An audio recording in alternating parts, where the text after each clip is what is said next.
I was 10 years old, sipping on chocolate quick, watching the latest episode of Knight Rider, when at 8 p.m., my exhausted father walks into the door, turns off the TV, looks him in the eyes, and with a solemn voice say, "I want you to stay in school and take advantage of whatever opportunities come your way, because I don't want you to be like me." It was that moment that made me realize, oh, I get to experience this little moment of happiness, sipping on a sweet chocolate drink and watch a talking car solve mysteries, because my dad was making sacrifices. He was doing what he must so I can have a better life. In one eye, I saw that hurt 11-year-old boy that was forced out of school to find work. But in the other eye, I saw how happy he was to come home to a loving family. And I won the family lottery. Growing up, happiness can be found in sharing a plate of lumpia, these Filipino egg rolls that only my lola can make. Finally nailing the line dance to September that my titas were teaching me. And experiencing the kindness of my dad as he drove around family members to their games, rehearsals, doctor's appointments without a single complaint. I had the privilege to experience this kind of happiness and explore my purpose because others before me made it possible. You see, beyond the simple pleasures of a family enjoying their time together, generations before us struggled and sacrificed so that future generations can walk a different path. At the age my grandfather was being sworn in to the military, I was being sworn in as president of my high school student body. At the age my dad was interviewing for jobs as a chauffeur, I got to interview for jobs at law firms. Tapping into that motivating emotion of happiness can transform the struggles of survival into the fight for stability, to the power to explore your purpose. When my dad was diagnosed with prostate cancer, he was given 3 months to live.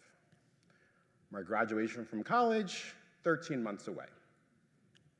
His reason to live was to witness his youngest son be the first Valar to graduate from college.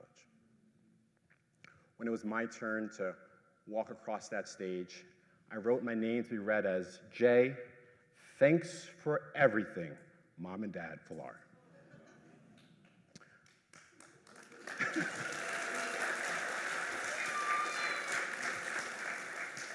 My graduation represented the reattachment of the broken link between school or work, education or economic survival.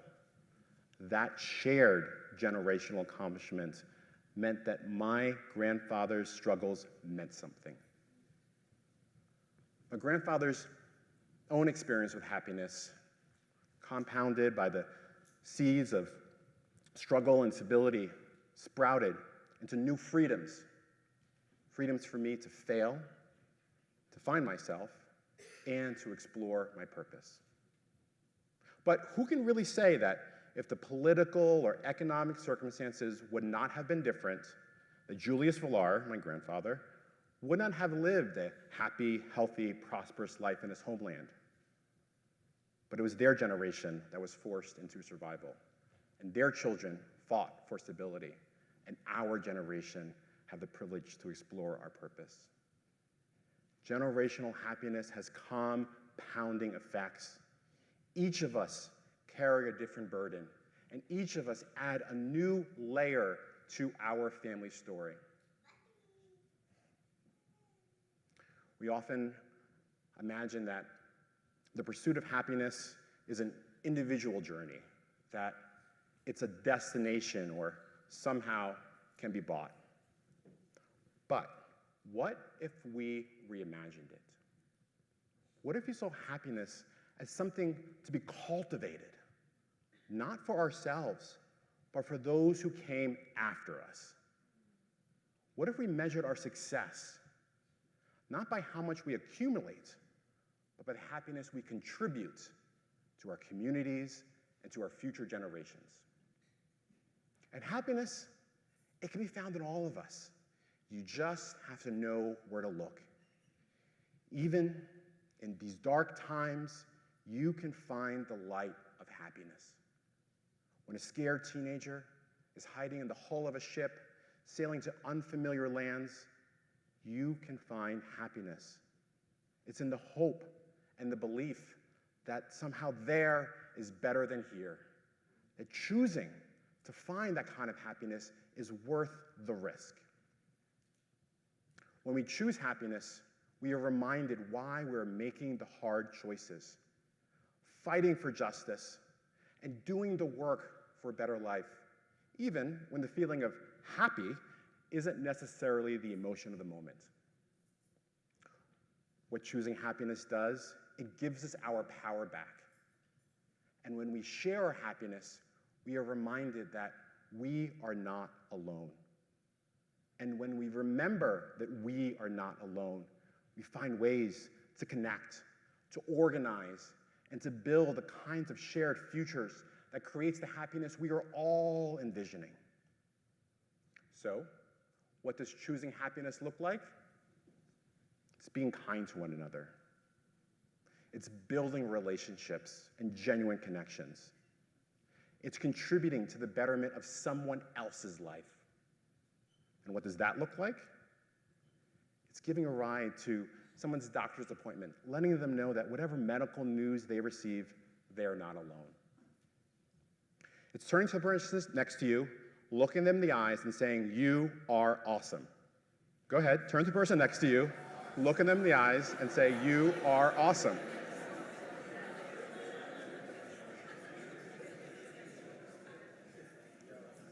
It's inviting someone over to your home and cooking them a meal your grandmother made you. It's letting your brother have the front seat of the car even when you knew it was your turn. So what am I? I'm a happily married man.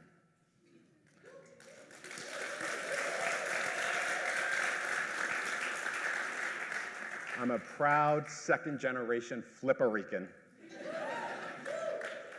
And I am choosing happiness by leaving my people, my places, and my communities better than I found them.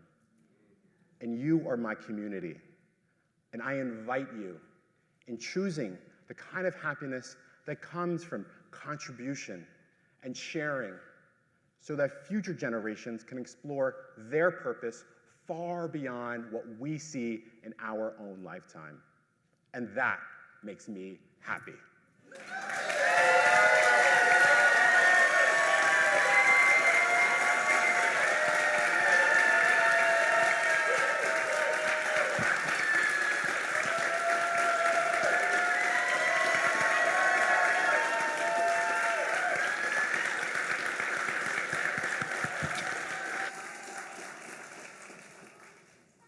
Well, it's obvious that our brother Villar had a field of support with him. Everybody that's here with Brother Jay to support Brother Jay, raise your hand.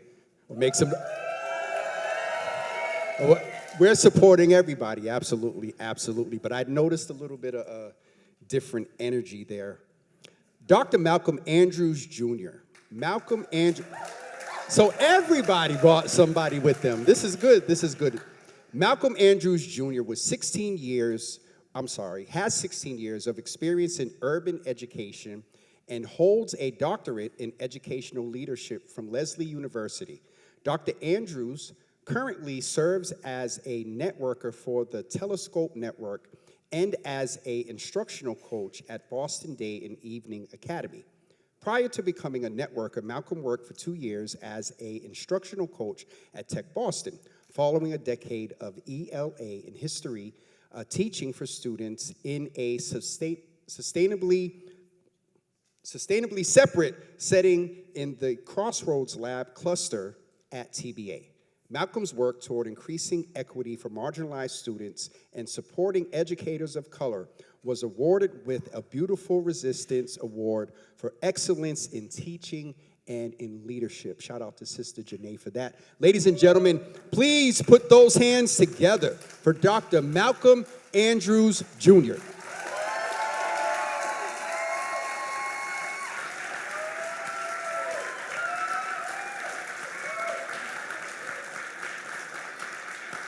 Thank you. But the biggest issue impacting Black and brown students is not curriculum or facilities. It's access to authentic relationship and connection. In 2019, Darling Hammond summarized a consensus in the research. Adults' ability to build strong relationships with students correlated in positive outcomes in school. And if you ask most educators what's the best part of their job, well, even more than summers off, I know, right? You're gonna hear some iteration of building relationships with students. Yet, for our Black and brown students, these positive relationships are occurring less frequently and they're lower quality. So, are we supposed to believe that the best part of the job only applies to certain students, certain children? Because I don't. But I believe that at the root of these poor relationships is more than just unconscious bias or the subconscious beliefs that impact the way we feel and think about others. Unconscious bias does impact your decisions, but when it comes to relationships, the most dangerous actions are the ones you don't have a choice about. So today, we're gonna explore the role of habits in driving the actions sabotaging your relationships. I'm gonna share some stories, some moments from my life that shifted the way I think about habits, relationship, and ultimately myself. My story starts with Elle. Elle was an avid reader with an infectious laugh who transferred into my class just after winter break. Now, officially, I had him for history and English, which was what I taught. Unofficially, I had him for everything else. And that was cool with me because as a special education teacher in a therapeutic program, pivoting was part of the job. We spent a ton of time together, and in terms of relationship, by every metric I had, I would have said, yo, I am killing it. Right up until the day where I sat at the long end of an oak table in a room as quiet as this one, save two sounds: the old clicking of the school radiator and the muffled sobs of a mother collapsing in grief. You see, apparently more had been going on than I knew, and Elle was being institutionalized as a result of domestic violence. And even as I say that, the question echoes back up. How could you not know? We talked every day. We played basketball during lunch. He even stayed after school to make sure that all of his assignments were A's and B's, and I still failed him. Because despite my best intentions, I hadn't addressed the biggest hurdle to authentic relationship: the unconscious habits that I did every day. You see, my default habits, they steered me away from vulnerability, because that's not how I learned to associate with Black men. And even though consciously I knew that I was connecting with a student, given enough cues, or more aptly, just the right cue, I reverted back to habits that I learned years earlier, after the school day ended, but before the streetlights came on. Some of y'all might know them too. Reach for a dap, never a hug. Tell a joke when listening gets too hard. Reply with a yeah, but, because the last word matters. See, that day, I wasn't ready to adjust my habits. And because he looked like me, I didn't even question if I had to. So as a result, I couldn't give him the relationship he needed. Your brain is a miracle of efficiency. And once you have a reliable solution, you don't waste any more time or energy refining it. In fact, your brain is probably the earliest adopter of the phrase, if it ain't broke, don't fix it. But what does this look like in your daily context? Well, Think about the first time you had to get to a new job. You probably used the GPS or printed out directions if you're old school. But after you're working there for a while, when it's time to go to work, your only conscious decision is, do I go or do I call in sick? You're not thinking about the best route to take or which turn comes next.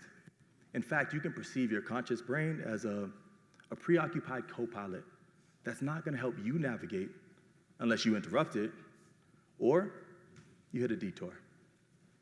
But some of you might not be convinced because that was like a little, right? But I got a little bit more time. So I'm going to ask one more question, okay? Can you just raise your hand if you actually came here to learn something new? It's my teacher wait time. Okay, well, here it is. I'm betting most of you didn't think about which hand you were going to raise. That is the impact of habit on a single decision. In The Power of Habit, Duhigg explains how habits drive 40% of our decisions, just like they drive us to work each day or pick a hand to raise. And for an educator in a classroom, this translates to a minimum of 2 decisions per minute. It's actually quite ingenious for our brains to let habits handle the small stuff. I mean, we've created our own built-in personal assistant, right? But like a personal assistant with no authority, habits can't do anything they haven't done before. So now, I'm gonna ask you another question. You don't have to raise your hand, you don't even have to answer this out loud, but you do have to answer it honestly. Where did you first learn to build relationships? Was it in your family? Was it in your neighborhood? Was it with some other community that reflected your identity back at you? Because in 2023, the Pew Research Center found that 60% of all adults and 3 in 4 white adults say that all or most of their close friends reflect their same race or ethnicity. Habits that are built inside of these insulated communities, they can't build bridges across class and culture. And as educators, too often we judge our habits of relationship on the merit of past success, even if that success was only in building relationships of sameness. Then we have the audacity to turn around and say, yeah, this is good enough to use with diverse students. The National Center for Educational Statistics tells us that 80% of teachers are white, a number that has barely budged in the last decade. And I want to say this explicitly while I'm on this red dot. There is no school PD focusing on your unconscious habits, sabotaging relationships with Black and brown students that they were never built to reach. That work is on you. Because the danger of unconscious habits is that they erase the uniqueness of the student in front of us and replace it with the person or situation that caused that habit to form in the first place. Now, let me tell you about a time where relying on habit would have meant the end of a relationship that was and still is very important to me. We're gonna talk about H, because H was a good basketball player and a great kid. My team captain and the glue that held my girls' basketball team together, H underwent gender-affirming surgery in the summer between junior and senior year. And just like that, I had to figure out new ways to navigate this once familiar relationship that we had developed since 8th grade. I mean, H literally knew what I was gonna say before I said it. Because as a coach, I had habits to project strength and decisiveness, especially when I was unsure. But I no longer needed to be the expert in the center of the huddle. H was the expert, and I was the learner. So, to show the support that I always had, I needed to learn how to show up in ways that I never had. And I couldn't rely on willpower alone to get me there. Because willpower, like any other muscle, can get exhausted. And the more stressed we are, well, the more we rely on habit. So eventually, habit trumps willpower every time. And it was knowing this and knowing how important that relationship was to me that I decided to pull out the big guns, right? I said, hey, we're gonna fight habit with habit. I focused on elevating 2 behaviors until they became habits. The first was asking for real-time feedback in the moment, especially when I didn't want to hear it.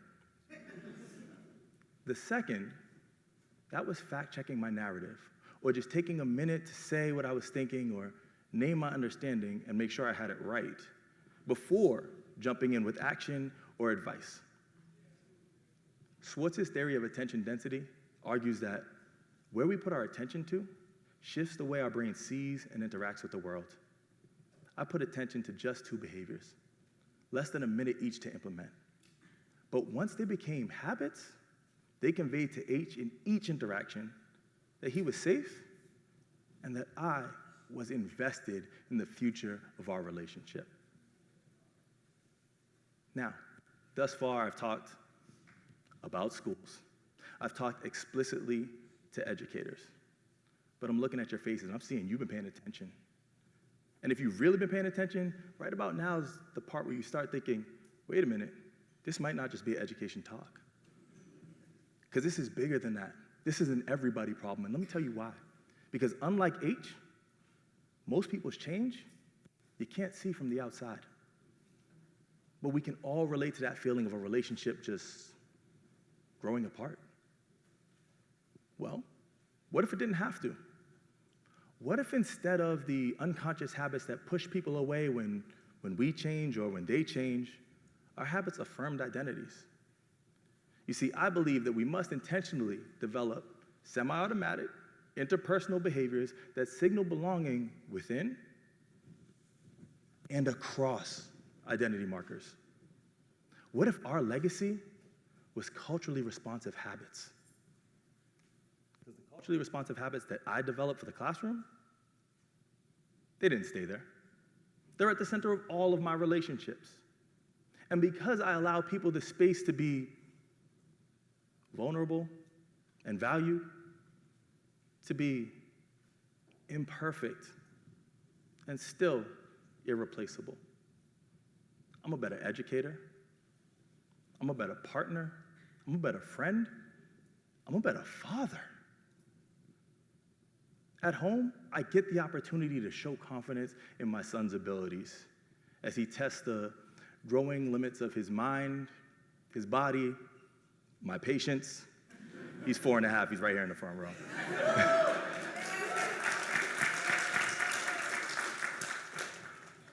But even discipline is an opportunity for connection when it's housed in the high expectations of our family and the gentle reminder that because my son is part of that special group, he can reach those expectations. Because whether or not I'm explicitly teaching, my son, like all of our children, is always watching and learning. And the culturally responsive habits he inherits from me will allow him to one day create connections across diversity, because that's exactly what they were designed to do. If we're gonna make a better world for all of our children, well, then first, we have to acknowledge the weight of recent years. Take a breath, it's been hard. But more importantly, we have to take accountability for the collective cost of the walls our habits have built. In 2022, the National Vital Statistics System recorded nearly 50,000 suicides.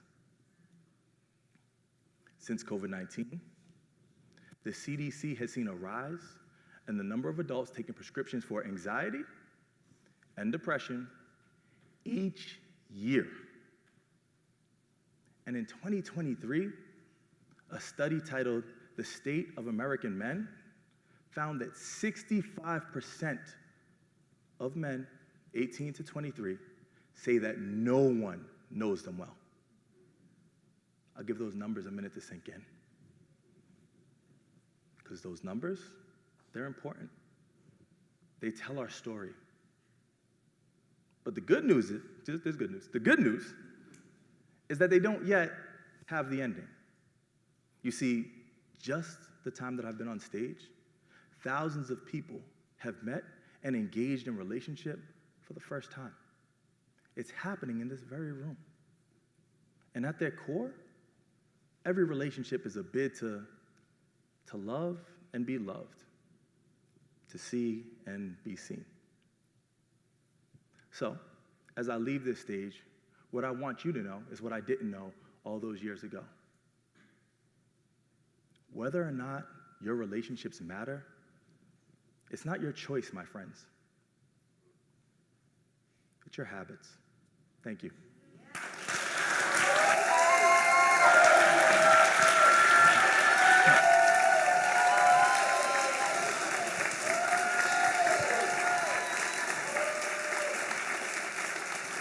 Y'all give it up for Dr. Malcolm Andrews. Yes, honey. Shouts out to everybody, all the educators in the building. Make some noise. I know some of y'all out here today. We got educators, equity warriors, activists and artists, muralists and movement makers. TEDxRoxbury is representing today. You feel like it, right? If you haven't been inspired or touched by anything you've seen or heard today, I'm going to have to get a pulse check on you. We might need to get you some of that Dunkin' Donuts we talked about earlier. But hopefully all of y'all, if we felt anything up here today, whether it was a performance, whether it's one of our TEDx speakers, please make some noise.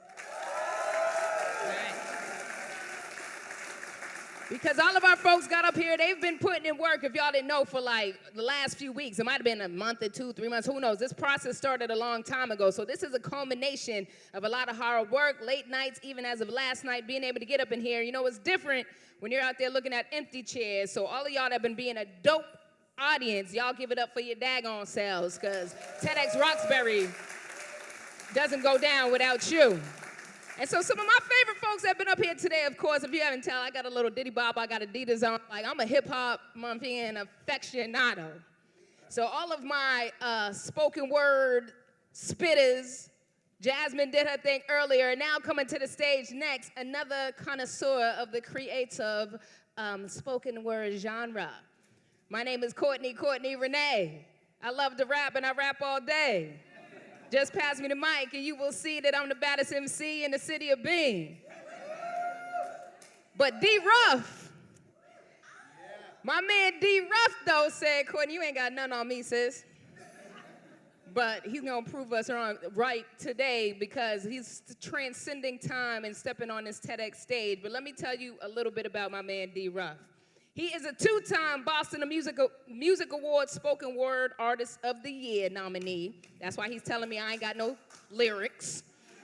D is a Roxbury-bred artist, performer, educator, activist, and host. He co-hosted the If You Can Feel It, You Can Speak It open mic movement for 14 years.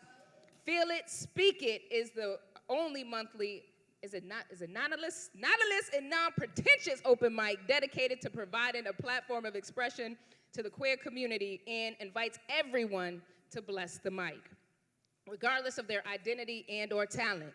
His work can be found in the CBS News, Museum of Science, Isabella Stewart Gardner Museum, the Boston Globe, GBH, and so many more places. Give it up for D right quick.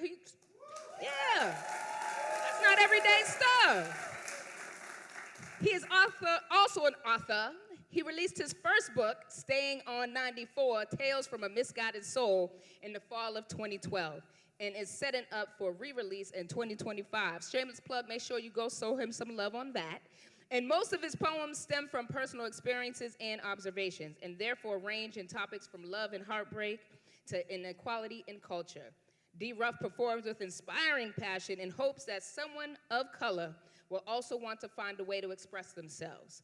Find that tribe and do it all with the intention of leaving all the hurt, pain, and negativity right where it was showcased. So he's about to leave it on the floor for you today, TEDx. So Roxbury, RCC, show some love to Big D, not the little one, Ruff, baby.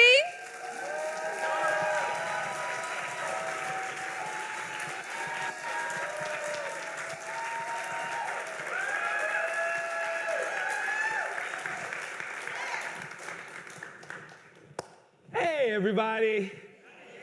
So, Before I go on, I just wanted to give you guys a couple of values that I'm used to saying to my open mic people, okay? One of those is that I'm used to an active listening community, okay? What that means is, if you've been to or have seen a Black Baptist church, when the pastor goes up to the pulpit and preaches to the congregation, when the congregation is feeling that word, you'll get something like an amen, a hallelujah, a thank you, Jesus. You might get a stomp and a clap and a little tambourine, right? Now, I'm not telling you to give me those same exact expressions, but definitely give me that same exact energy, because you guys came here to learn and to be entertained, and I want to make sure I give you guys that. So you guys give me great energy, I give you guys a great show. Cool? The next one, in between my poems, so that way there's not that long, awkward, poetic silence. Whenever I say, if you can feel it, I would love for you guys to reply back, you can speak it and say it like you mean it, all right? All right, we're gonna test this out right now, okay? All right. If you can feel it, you can see it. That's what I'm talking about. The audience always sees the polished product, not the blood or the sweat or the tears. And we often don't know the impact or the power of our presence as Black artists. But as Black art, with people, we can calculate what we produce or move, how a certain vocal inflection on a word might change a view or two, how a certain stroke of a tone on a perfectly blank canvas can best capture a heart, can inspire a crowd reaction that best feeds our bellies, but it's with caution when our vulnerability is glorified. Our plight, a museum exhibit. Our oppression ingested by a white gaze because they see strength, resilience, and a masterpiece, and then project a dehumanizing fantasy. Tragedies that are translated into hymns, an artist who illustrates pain in a range of hues and not be tongue-tied, when in reality, we've had to use this tongue as a weapon, been declared a weapon, spew tear-tearing words like paintballs, and often leave a mess when lashing out because we've been left on red, when our cries are left on red or ignored. So when our art is bled, and we can't comprehend why our blues are given these bright yellow spotlights, it's because we didn't come here to be idolized. Just elegantly want to survive, because racism in 2020s has been performative activism. Perform as if your act isn't an ism, like Boston putting Black Lives Matter billboards in Fenway the same day and Nelson Mandela Roxbury Love mural is torn down, but they can't see me. They can't see me torn down as a Black male poet. Can't dysfunction like Kanye West when this Black poet is now hosting, Black host turned mentor, so now I'm feeling like a painting, positioned uncomfortably perfect on its display. How do I color myself more valuable when it's the polished work they pay for, they think?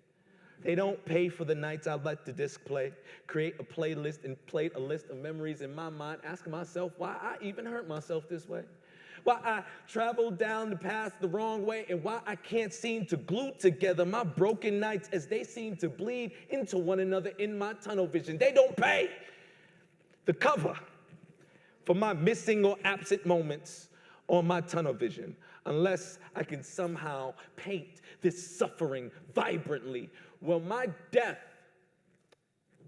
be a better finished product? My last breath, the last exhibit that they pay to listen to. If you can feel it, you can see it. All right. Go ahead, y'all can clap it up for that one. Go ahead, clap it up for that one.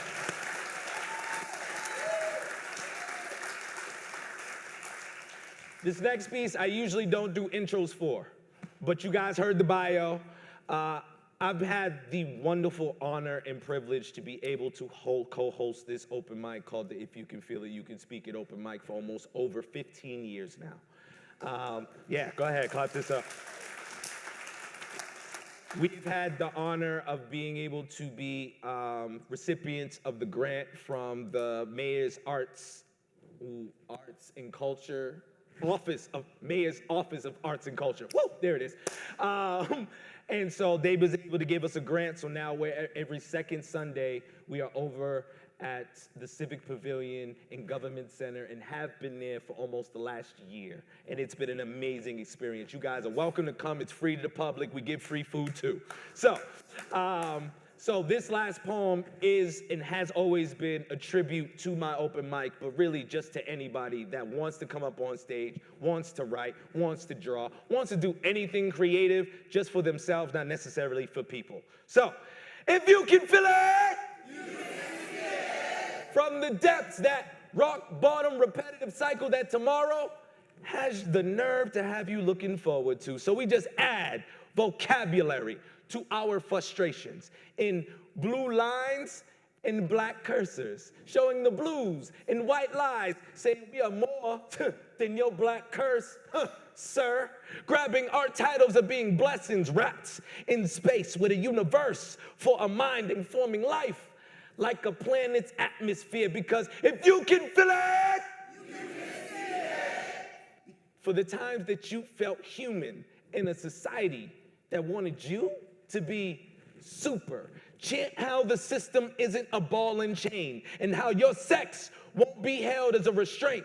How religion may rebuke your shortcomings, so we just embrace the lessons that came in its place. Let this stage be your claim. Voice your pain on their graves. Let us congregate around your testimony as you reenact the scriptures of your pain. Because if you can feel it, because the quietest mouth has the loudest thoughts, transferring thunderbolts through ink to write brainstorms, letting that typhoon of fears affect your peers, because we all know what that stuff feels like. When I hope you rot really doesn't satisfy revenge. And that wishful thinking doesn't inspire karma to show up when that heartbreaker had the nerve to break your heart. And sorrowful words weren't poetic enough to capture your emotions, sorrowful spirit like a pin-toting Ghostbuster. So when we say it, we mean it. And the audience will have no choice but to respect our team of radical expressions, forced to be spoken. So master and architect your talent's building blocks. Adjust your swag by turning your lungs to amplifiers, bringing that extra so they can read all about the seduction off the tips of Cupid that seduced those guilty pleasures that lay dormant and ignored. Bring them to life. Be that life. Summon the flaring wings of your phoenix and be fly with all your might. But anchor you. Hold yourself down humbly, because this is your existence, but don't just exist. Dance. Ace all those challenges and welcome in these new bees, because we're all wild cards, shuffling to be here, to be heard, to be loved, to be held here. Because if you can feel it, you can feel it. And we mean that. Shh. Thank you, guys.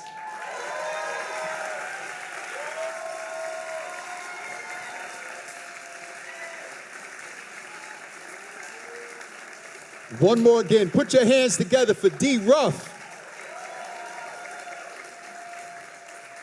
Did he preach? He taught, he preached, he spoke word, and he imparted knowledge. Shauna Figgins. Shauna's expertise spans diverse fields, including diversity, equity, and inclusion initiatives. Something makes me want to say those words again. Diversity. Y'all say diversity. Equity. And inclusion. She's done these initiatives in spaces of human resources, EEO and employment law, brand strategy, strategic partnerships, and communications, AI, and the future of work and mindfulness. Her educational background is equally diverse with a BA in political science and women's studies, a master's degree in strategic public relations from George Washington University, and an MBA from Northeastern University, and a range of professional certifications, including mental health first aid, mindfulness stress reduction, MSBR, several diversity, equity, and inclusion certificates from SHRM. If you all know what that is, the SHRM, that's the Human Resources certification. Someone's correcting me. Did I say it wrong? Oh, yeah, I got that part. All right, thank you. She is also a registered yoga, my goodness, Shauna. She is also a registered yoga teacher. My love language is bringing other women with me as I rise. There is room for all of us at the top. Ladies and gentlemen, put your hands together for Shauna Figgins.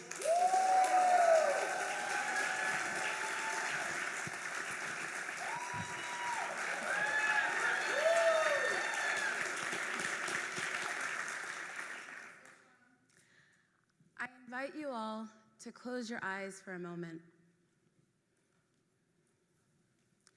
Picture a child that you love. See their smiles, their dreams, their limitless potential. Now imagine a world where their future is decided by a machine that cannot see them, cannot value them. It cannot even recognize their humanity. You can open your eyes now. This is not science fiction or one of Octavia Butler's novels. This is happening right now. Artificial intelligence, or AI, is molding our lives. It is making lightning-fast decisions, creating new possibilities, while quietly closing doors it determined that you did not need.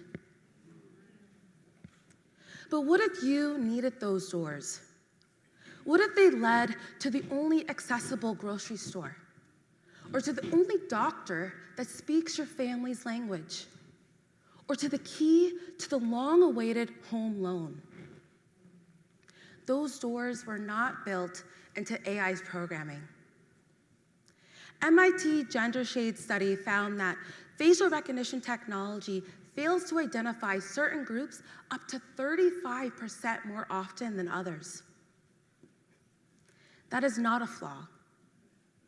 That is erasure. And when AI erases people, society erases them too.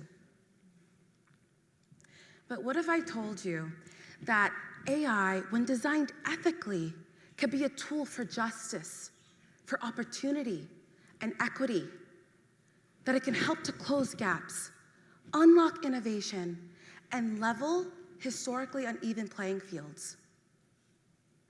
The problem? Its designers are not in this room. The 2022 McKinsey study on the state of AI found that only 25% of AI engineers identify as a minority, and 22% identify as a woman. And that doesn't even account for the other identities and intersectionality. And those numbers are continuing to drop, and most organizations do not have a strategy to change this. This is more than a flaw. This is structural erasure. We need change because AI is more than just technology, it is power. It decides who gets hired, who gets a loan, and what news we see, and it is not neutral. Think about that child from earlier. They grew up right here in Roxbury, navigating systems molded by algorithms. When they tried to apply for a loan, an AI labeled them high risk. When they tried to apply for a job, AI filtered out their resume. When they tried to promote their business online, an algorithm decided whether it would be seen or silenced. And they're not alone. From Boston to Bangalore, AI is molding our lives with real consequences. Bias in AI, it begins with us. Our brains are processing millions of neural signals every day, relying on mental shortcuts called implicit bias. And AI is trained on massive data sets full of human behavior. It learns those same patterns and scales them. Now imagine that same dynamic inside of hiring software, medical diagnostics, or criminal justice tools. AI has no morals, it's only code. And if trained on inequity, it then will reproduce it. From digital redlining in Nigeria, to biased facial recognition technology in India, to over-policing in Brazil. History has already taught us what happens when our communities are left out of the narrative of the Industrial Revolution. We have been the inventors, the creators, the innovators, and often watch others reap the benefits of our labor. We have seen our stories erased, innovations forgotten, and knowledge dismissed. If we do not mold this next tech revolution, we risk being molded by it. So how do we take back control? Here are 3 levers. So the first lever is that we demand ethical AI. Ethical AI is not about fixing bias. It's about building technology that works for everyone. Ethical AI is fit. It is fair, inclusive, and transparent. Fair, actively working to eliminate discrimination through oversight and responsibility. Inclusive, developed by diverse voices and communities. Transparent, we know how it makes decisions. It needs to be fit so that it can be held accountable. And building AI without diverse input is like trying to DJ with a single album. Yeah, you might have a couple classics, but you're gonna miss the essence of the crowd. And we need that mix. We need a little bit of hip hop and rock and soul. We need a mix of soca and calypso and reggaeton. Just like our communities. It's all about variety. The second lever is that we use AI to advance social mobility. Social mobility is about breaking through systemic barriers to move up the economic ladder. AI can either widen the opportunity gap or help to close it. But it depends on who controls the technology. McKinsey predicts that AI can widen the wealth gap by $43 billion, while the World Economic Forum estimates that AI-driven automation will displace 85 million jobs, but create 97 million new ones. That's 14% more jobs than it will displace, and 12 million net new jobs globally. So the real question is, who will be ready to fill those jobs? If we do not act, we risk missing out on the future of work, the future of wealth, and the future of leadership. Right now, AI innovation is happening in Silicon Valley, in Beijing, and in London, and even on the continent of Africa. But why not here? Why not our communities? And so we need 3 things. We need AI education in our schools. We need funding for tech founders in our communities. And we need policies that put people over profit. And don't let anyone tell you that it is too hard. Our communities are already juggling complexities every day. Think about your aunt. She's raising 5 kids, she has 3 side hustles, she's running the Bible study and the family group chat. She can handle machine learning. And if we don't build our own AI-driven businesses, we will always be the consumers and never the creators. The third lever is that we build agentic AI that works for us and keeps humans in the loop. We need AI that functions, and we need AI that empowers. Agentic AI refers to systems that operate with degrees of autonomy. They can make decisions, they can take action, and they can adapt based on their environment or goals. But if we don't define those goals, they will be defined for us. And letting AI run wild is like having your nephew cook Thanksgiving dinner. Yeah, it might be food, but it's microwave mac and cheese, and it's not feeding anyone's soul. And we need real ingredients. We need real voices. We need real community flavor. And so we must build AI that centers on human values and keeps humans in the loop. And not just at the beginning, but throughout its life cycle.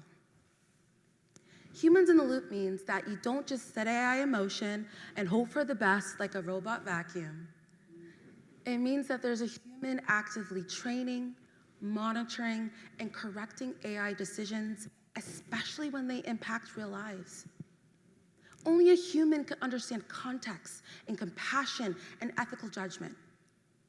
A machine might process data, but it cannot understand dignity.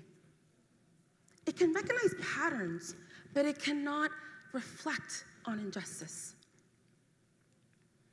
I began my career wanting to be a human rights lawyer, and I was inspired and motivated to hear all these stories and to help all people. And so for more than a decade, I have designed and implemented diversity, equity, and inclusion strategies. And I have used my systems thinking and data analytics expertise, and I've helped organizations identify bias and redesign systems. And I've seen how sometimes technology can disempower communities. But when molded with purpose, I have seen AI empower real-world change. The problem is that AI learns from data, and data is tainted with the biases of the past. So if we don't ensure that AI development is inclusive and ethical, we risk discrimination in every area from hiring to healthcare. I am committed to ensuring that AI development is for us and for future generations. Because when AI erases people, society erases them too. Just like the libraries of Alexandria, or communities buried under lakes, or burned to the ground. We must be the architects, the regulators, and the conscious of AI. And if AI is the future, then equity must be at its core. Let's teach our children not just to use AI, but to question it, and to build it, and to lead it. And let us have responsible innovation that has voices of Roxbury, and Sao Paulo, and Accra. And let us commit to a digital world rooted in justice. Because we're not just molding technology, we are molding history. The next tech icon is not in Silicon Valley. They're in this room. And so I ask you again to think about that child that you love. Do you want their future decided by a machine that does not see them? Or do you want them to build that machine? Raise your hand if you're ready to fight for that future. And if you're ready to start today, then let us get to work. Because AI is already molding our lives. The only question is, will we mold it or let it mold us? The choice is ours to make.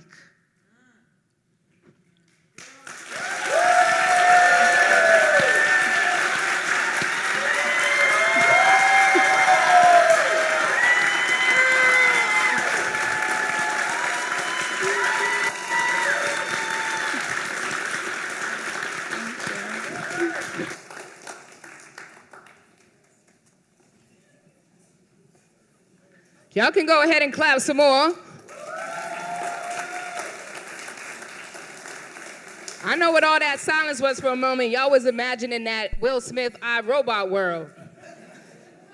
I think in our communities, AI is something that everybody, as my sis just said, is using AI in different ways. And we love Siri and Keisha and Google. What is Google's one? They be like, hey, Google. Is it just hey, Google?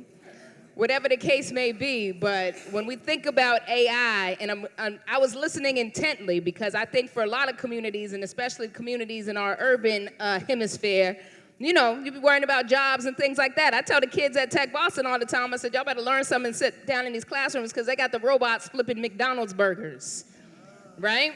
But if we can find a way to embrace it, as she was saying, and make sure that we are some of the creators of it, then, you know, there might be a future where we don't have to worry about them cars with nobody in them running over us on the road, or we are, I forget that movie with Sandra Bullock that came out a little while ago. Was it not Sandra Bullock? I'm blanking on the actress, but like it was like the end of the world, and everybody's like, oh yeah, where's my iPhone? But yeah, but anywho, give it up one more again for Shauna. Hipping us to us on that. If y'all could have heard y'all out here, she clapping, it was like kind of like, y'all were like, damn, like, this is real, it's really happening. Like y'all was in shock, like you haven't been watching all the commercials and all that. But anywho, on to our closer. Y'all ready for our last speaker of the night?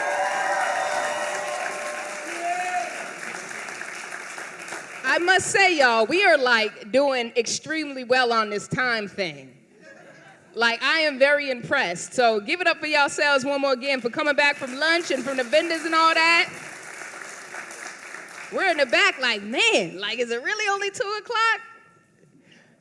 If y'all were here last year, then y'all understand what I'm talking about. But some of y'all ain't impressed, but trust me, it's a big deal. Our last and final speaker, the sisters closing it out. We had our good Dr. Washington opening up the show tonight, and tonight, the closer coming to the stage, celebrating this historic event by making sure that we are all coming together in community, is Miss Naima Elias. Okay.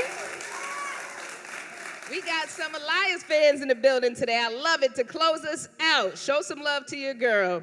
She's from a once shy introvert to an award-winning actress and corporate leader. Naima Elias knows firsthand the power of embracing the outsider perspective to drive impact. Navigating corporate life and motherhood with 3 free-range teenagers, she blends resilience, adaptability, and bold living. Naima founded Elias Presence to help professionals turn no into hell yeah. I'm gonna add that on there, Naima. It was really just no into yes, but you know, give a little flavor to it since we're closing out this afternoon, and help folks lead with influence and leave a leadership legacy. With a BA in psychology from Harvard and 13 years at State Street, she inspires others to harness their unique strengths, build meaningful relationships, and create change. TEDxRoxbury, show some love like it's still 10 a.m. to our closer on the afternoon, Miss Naima Elias.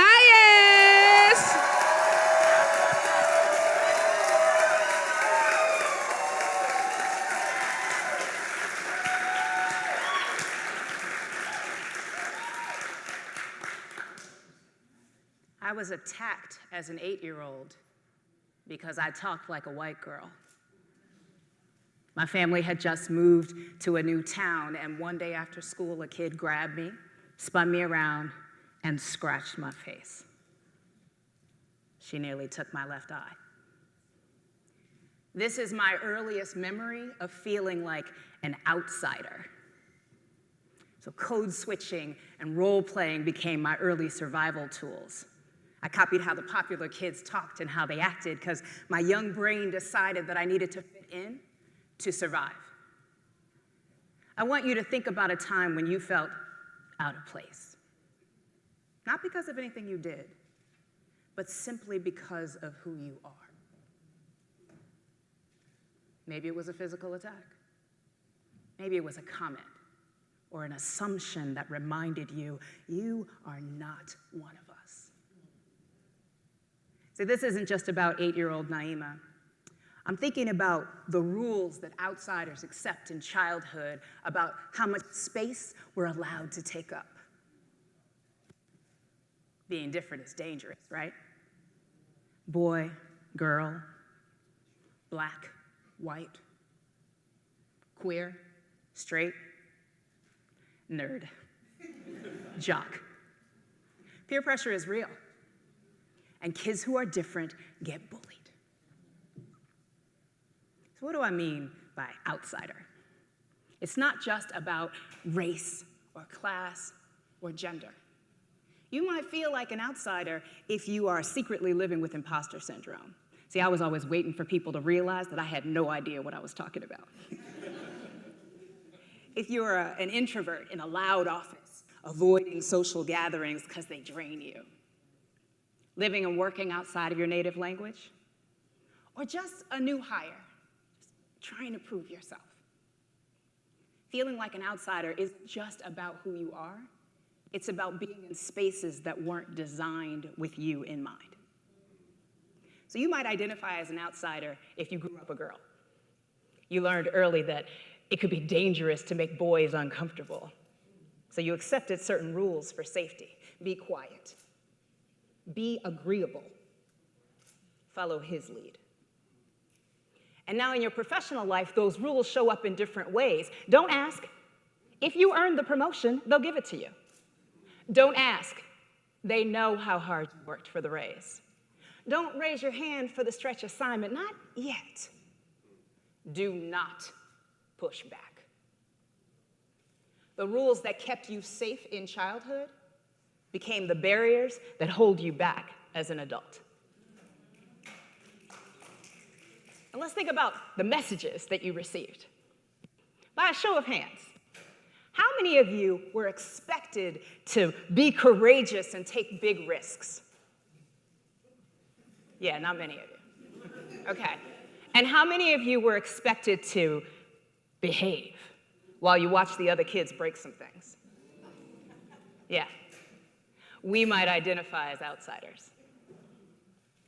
If you were raised by a single parent, or in poverty, or with a lot of siblings, then you know children are to be seen and not heard. Stop asking so many questions. It's not always about you. We outsiders spend a lot of our lives being told to stop bringing attention to our existence. Now, pause. If you are having a hard time finding yourself in my audience, if you don't feel like I'm talking to you, this is what it feels like to be an outsider. Sit in that sensation. Think about what it might be like to feel this way all the time. So I didn't just learn to be quiet. I played roles. And I worked my way to a series of successes. First chair and drum major in the marching band, co-captain of the speech team, third in my class, and accepted on scholarship to Harvard.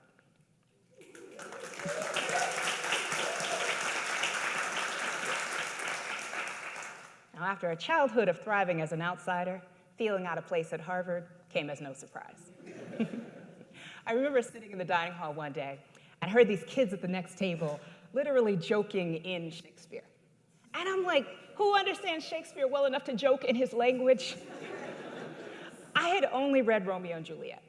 And then we watched West Side Story so we would get the plot. If Romeo had sung like West Side's Crew, then maybe I'd have understood him too. But the original text, that was a different level. So I had two choices: feel like a failure or rewrite the narrative. See, there's a difference between intelligence and knowledge. And at 17, I had to decide that while I didn't have the same foundation they had, I was just as smart. Even when we find success, we can still feel like outsiders. So I rewrote my narrative from I'm not ready for this to I can figure this out. See, the challenge is not proving that you have a right to be here. It's deciding that you have the right to be anywhere you want to be.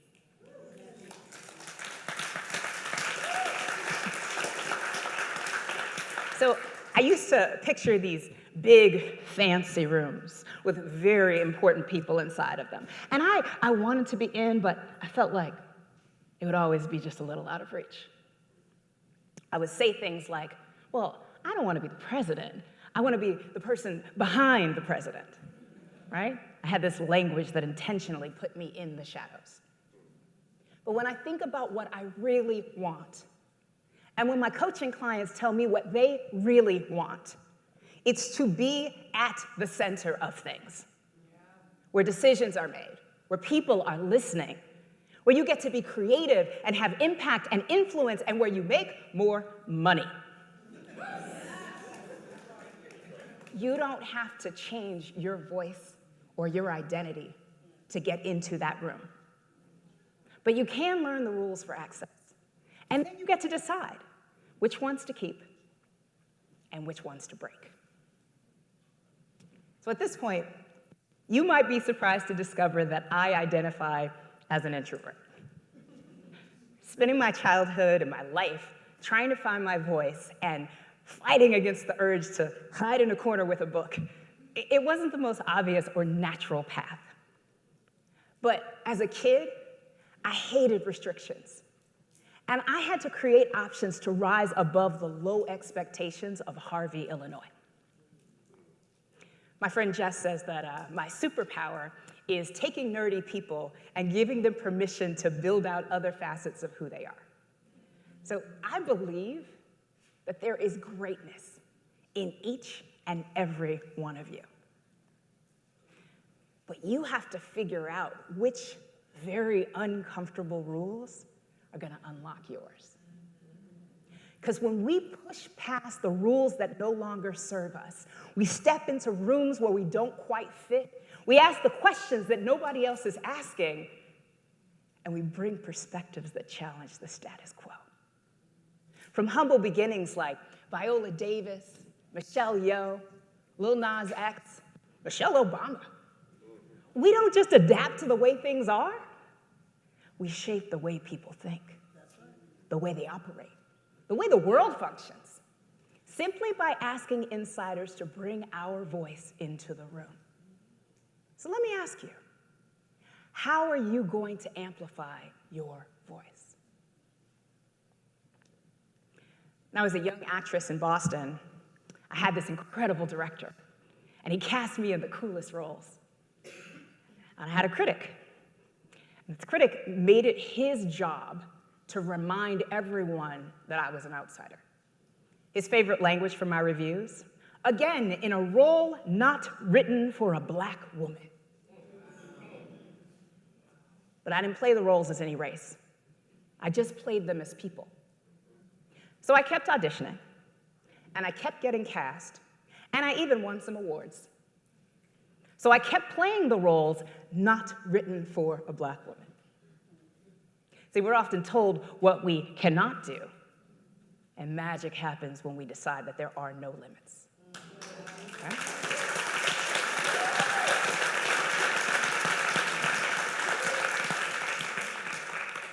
So I stepped into my next career in corporate finance. I brought my childhood rules, my college confidence, and my lessons from the stage. I watched successful leaders take chances, move around, and keep getting better. I found mentors to teach me the things that I didn't know. They challenged me, and they pushed me. I learned my favorite corporate concept: act now, ask forgiveness later. And I became known as a person who could figure it out, whatever it was. And then more and more often, I noticed how much I was the only black woman in the room. So my friends started asking me, what are you doing that we're not? So here's what I've got. A key difference between insiders and outsiders is permission. Insiders don't wait for permission. They haven't been taught to silence themselves. The difference is not about talent. It's about behavior. So if you are ready to shift into your audacity, Let's change your rules. Apply. Before you feel 100% qualified, insiders assume that they will figure it out. Okay? Stop just being grateful for the opportunity. Insiders know their value and they make sure others do too. Okay? Use every no as a step towards the next yes. The difference between insiders and outsiders is not talent, it's relentless persistence. And most importantly, build your support network. Bootstrapping is a myth, y'all. Insiders do not do this alone. Find a coach to push you and help you to find your better self. Allies to cheer you on and help you find new adventures. Mentors to share their experience and help you understand what's possible. And sponsors to speak your name in that room and help you get inside. And if none of this makes a difference for you, then it's time to find a new playground.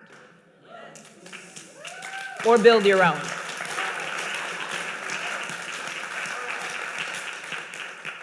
To my insiders, I haven't forgotten about you. Now that you have a sense for the outsider experience, I challenge you. Invite us into your business, into your social circles. I promise you, we have some very interesting things to say. And to my outsiders, whether it's race, class, or gender, social status, education, experience, age, language, disability, body type, religion, immigration status, neurodivergence, or just the quiet sense that you don't quite fit. Before we created rules for safety, before we learned to shrink ourselves, we were all just little kids, bold and curious, full of possibility. I think back to 8-year-old me before that day at school. Before I learned that it was dangerous to stand out, before I believed that I had to perform to survive.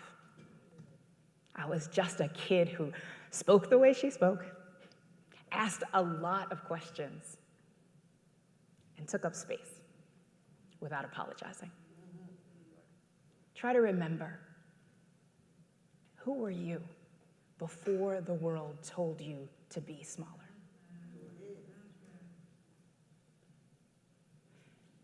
You don't have to play by the rules that kept you safe. It's time to design new ones. Rules that let you be seen and heard. Rules that allow you to take up any space you choose to fill. You don't have to wait for permission. You don't need an invitation. The stage is yours. Rewrite the script that was never meant for you. Play every role. And be magnificent.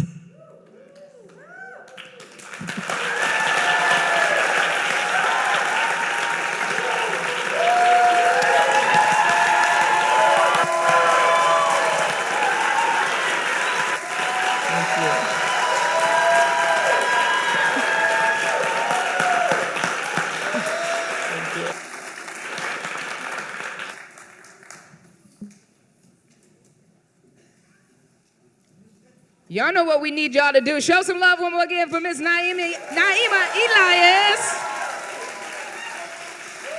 Yes, the closer. Once again, you all give yourselves a hand. Those of you that stayed, we know some people had to leave schedules. It's Saturday, but give yourselves a hand for coming out and supporting all of the speakers. The third TEDxRoxbury. Number 3, baby. We are getting ready in a few minutes for our speakers. They're all going to come out on stage, but we want to definitely allow some time, or we want to give some thank you. So, Courtney, who are we thanking? Yes, I feel like we need that Marvin Sapp. Never would have made it. She's determined to have somebody sing. Never. Of course, the remix. But seriously though, y'all, we need to thank our sponsors, our community partners, the folks that supported this event and made sure that y'all felt good, we felt good, looked good, and the whole 9 yards. So help me, can we just get a little silent clap? Can we clap it up, snap it, something like that as we're doing that? Roxbury Community College, we showing love to you. Loomis Sales, Eastern Bank, Heidi Castellani, Gilbane Building Company, Soul and Spice, Rhythm and Raps, Rock City Pizza, Made at Home with Erin, Cupcake Therapy, Roxbury Print Shop, Shauna Bryant Consulting, Boston Education Fund, City on the Hill Charter School, my man to my right, Whoa. King of the Caffeine, After Dark and in the Morning, Java with Jimmy. And give it up for Woke Women Radio. Come on, y'all make some more Right noise. here, thank you for shouting out my folks. And we got some people that was out there singing and slanging some things that you got to show some love to, right? One of our definite, we're going to save him for last, but again, they are a sponsor and a vendor. Rock City Pizza, Rhythm and Raps, Made at Home with Erin, Santo Domingo Restaurant, Cupcake Therapy, Just in Time Productions, AV and Streaming Services, Snapped Boston, Roxbury Print Shop, tell me Jesus. Coogee Jackalea. There's 2 of them that every year I'm like, oh Jesus. Say it again. Say it again, Courtney. Coogee Jackalea. Because looking at it and trying to say it will mess I know, that's you like me up. earlier. I was trying to say, never mind, go ahead. We'll talk about that later. Natasha's Homemade by Body Butter Marketplace, Lumrier Renee Candle Company, True 9 Accessories, Delash Clothing, and also Zenacious Roots, our vendors. And it must have messed it up because I hear somebody in the background trying to correct me or laughing. What was the one I messed up? De La Shea. De La Shea. Hello, Oh. De La Shea. De La Shea. Dena. I've heard that name somewhere before. You had to put on your French tongue on it and whatnot. You didn't tap into your bilingualness. Epis, that's about the only thing you're going to get from me in French. Pickles and Epis. That's the only thing you know. And of course, all of our speakers were supported by former, for the most part, I don't think I'm lying, former TEDx speakers. So part of this is building community, right? We are reaching back and making way for the folks that are coming to the new stage. So for the 3rd year, we got to show some love to the folks that came before that said, I want to pass on my little bit of TEDx knowledge to the new crew. So it takes a lot of work to be ready for prime time, and a big reason why all our speakers was up here doing their thug dizzle, looking all educated and HBCU-ish, was because of our coaches. So from behind the scenes to the late nights to the calls, and even if you were backstage with us today, it didn't just end last night on the last rehearsal. They were with them all through this afternoon, from this morning, with the hype-up speeches and everything else, telling them, you look good, girl. You better do that, king. You sound good. Yes, don't worry about it. And so that extra coaching and the whole 9 yards extended all the way to this moment right here. So let's give it up for all our coaches, our TEDxRoxbury coaches.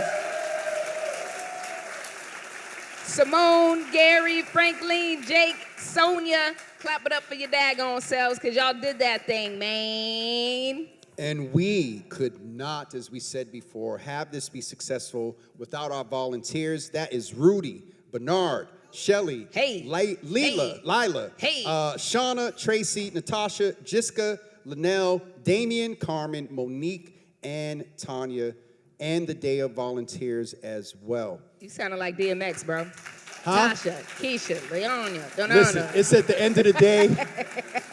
Y'all brother is tired. I ate earlier, and I've been holding on, not letting the itis kick in, so y'all pray for me. Listen, we're getting ready to bring out all of our speakers.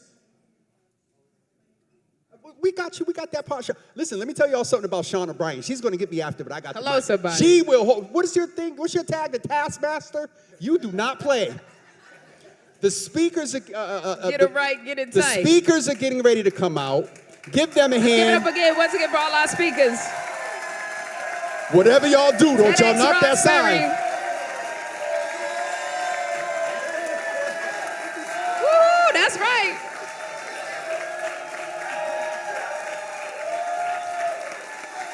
Now, don't forget, y'all hold y'all hands and get ready.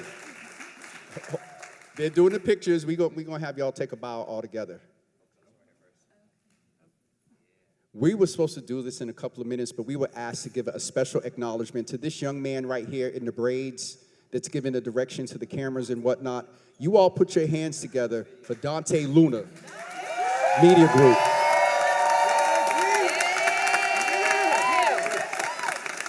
One of the best videographers to do it in the business. We've been rocking a long time. You see he has his whole team. All right, you all get ready. Hold your hands. Ready? Yeah, we gotta do one of these ones. Ready? One, don't mess it up, Doc. All right, 1, 2, 3, go.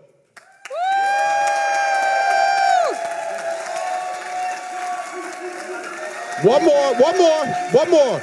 One more again. And exit stage right. Encore. Exit stage right.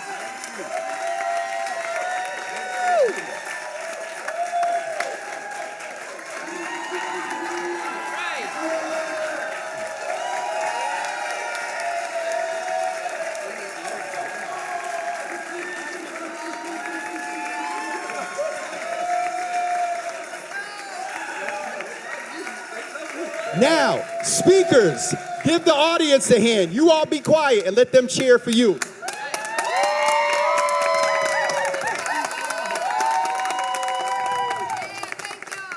While we're cheering, we want to bring out the planning committee, and hopefully I got this right now, Shauna. We want to ask the following individuals to come out. I know all of them, and they really don't like the recognition, but we have to give it to them. And so we're going to ask our speakers if they could just move over a little bit to my right. My right, just move over a little bit. And we're going to go in this order. Rudy, come on out, brother, our planning committee. Planning committee. Eric said everybody. Eric said everybody. So everybody that's part of the planning committee, please make yourself up. Y'all went back there, so you still want, okay. Rudy, come on, Rudy. Where's Rudy? Where's Brother Bernard? Shelly. Where's Shelly? Come on, Shelly.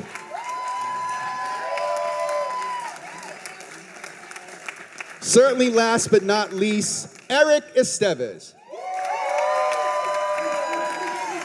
E-double. And as you all noticed, as Eric was coming on stage, he said everybody. So everybody back here that doesn't have a role, that nothing will go wrong if y'all come out on stage at least for a minute. Come on out here real quick. Come on, Carmen. Monique, where's Carmen? Oh, there she go. Shauna, come on. Listen, I'm really going to get in trouble. Don't be trying to hide in the back, Shauna. If y'all knock them TEDx letters over behind y'all, TEDx letters. Ladies and gentlemen, one more time, give it up for our speakers, the volunteers,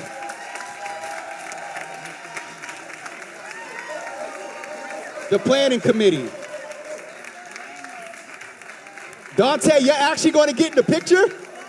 Come on, Courtney, and give it up for your two MCs.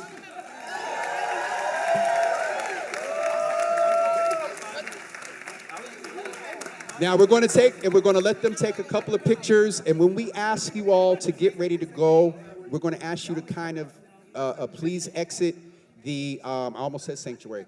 Please exit the auditorium sort of quickly. There's some things that we need to do here with the speakers and pictures. You'll have a couple of seconds if you have to get pictures. Please don't come on stage. And exit the auditorium as soon as you can. Courtney, did I forget anything?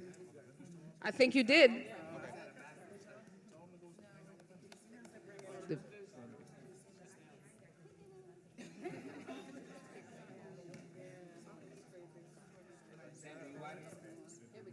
All right, on 3. 1, 2, 3. Beautiful. Thank you. All right, one more again. Thank you, Roxbury. Thank you, RCC. We'll see you next year. And if any of y'all been inspired enough to want to bless the stage next year, look out for how to register. Shouts out to the sound and lighting crew. Thank you for keeping the stage. Courtney, and the this is the sound one that was getting us, telling us what to do and getting us in trouble and correcting names. Y'all give Shauna Bryant a hand, everybody. Give her a big. Queen of the Streets, Open Streets, Roxbury. Queen of the Streets. July 12th. Hi, Goldie. May 17th, the Joseph Betancourt Health Fair at the Reggie Lewis Center, 11 to 3 p.m. We're giving out a $1,000 gift card. We're giving out $100 gift cards, and you're getting the health information you need.